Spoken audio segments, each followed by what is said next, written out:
TFC spiritual ప్రేక్షకులకు స్వాగతం. ఈ వారం రాశిఫలాలను పరిశీలిద్దాం.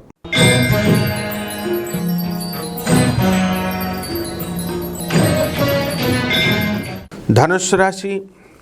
ఈ ధనుస్సు రాశి వారందరికీ కూడా మనకి ఎక్కడున్నాయండి గ్రహాలంటే కుజుడు కర్కాటక రాశిలో, గురుడు వృషభ రాశిలో, కేతువు మరి కన్యా రాశిలో, మరి రవి మేషరాశిలో, బుధ శుక్ర రాహు శని గ్రహాలన్నీ కూడా మీనరాశిలో ఉండడం జరిగాయి.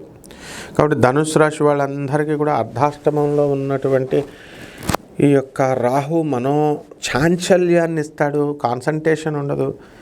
తర్వాత ప్రేమ వ్యవహారాల్లో అన్యవసరమైనటువంటి అపోహలు పెట్టుకుంటారు. కాపరాలలో భార్యాభర్తల మధ్య కన్ఫ్యూజన్లు వస్తాయి. పిల్లల ఫీజులు కడతామా కట్టలేమా, పిల్లల కోసం స్టార్ట్ అయినటువంటి గొడవ ఇంట్లో అనేకమైనటువంటి వితండ బాధలకు దారితీసి చాలా రకాలుగా మీరు ఇబ్బందుల పాలు అవుతూ ఉంటారు. అయితే అనేక రకమైనటువంటి ఆలోచనలు వస్తూ ఉంటాయి ధనుస్సు రాశి వారికి.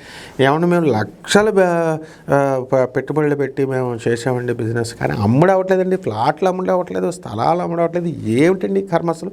మేము ఒకానొక సమయంలో బ్రహ్మాండంగా అమ్మేసాం, వ్యాపారాలు, కిరాణా షాపులు, ఉప్పు చేపలు కూడా అమ్మేసాం, అసలు ఇప్పుడు ఏవి కదలడం లేదండి అంటే పంచమరాహు ప్రభావం. అంటే మొండోళ్ళు అయిపోతారు మీరు. ఎవరు చెప్పింది అందరూ మీ ఇష్టం వచ్చినంత కాలం మీ ఇష్టం వచ్చినట్టు చేసుకుంటూ వచ్చేస్తారు. ఇప్పుడు కూడా ఇంకా మారండి, మీరు చేసుకుంటూ వెళ్ళిపోవడమే అంతే. కాబట్టి దేనికైనా సరే పెద్ద ప్రాబ్లం లేదు అని అనిపిస్తుంటుంది. కమర్షియల్ ట్యాక్స్, ఇన్కమ్ ట్యాక్స్ ఇలాంటి డిపార్ట్మెంట్స్లో పనిచేస్తున్నటువంటి వాళ్ళందరికీ కూడా ఇతరత్ర ఆదాయాలు, ప్రమోషన్స్ రావడానికి అవకాశాలు ఉంటాయి.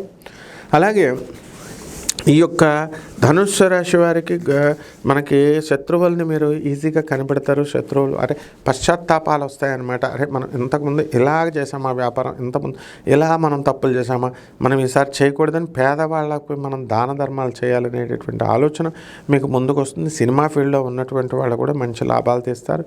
And commercial tax, income tax డిపార్ట్మెంట్లో ఉన్నవాళ్ళు ఏకంగా దూసుకుపోతారు. ఆ విధంగా సాఫ్ట్వేర్ ఇంజనీర్లు, అలాగే బైపీసీ తీసుకునేటటువంటి పిల్లలు మాత్రం చాలా ఇబ్బంది పడతారు. జాగ్రత్త మరి. ఎందువల్ల అంటే అది రిస్క్ చేసి డేర్ చేసి తీసుకోవాల్సినటువంటి పని అది. అసలే మీ తల్లిదండ్రులు అందరూ కూడా ఎంతో డబ్బు కట్టి మరి డేర్ అండ్ డాషింగ్ ఎంతవరకు మిమ్మల్ని తీసుకొచ్చారు.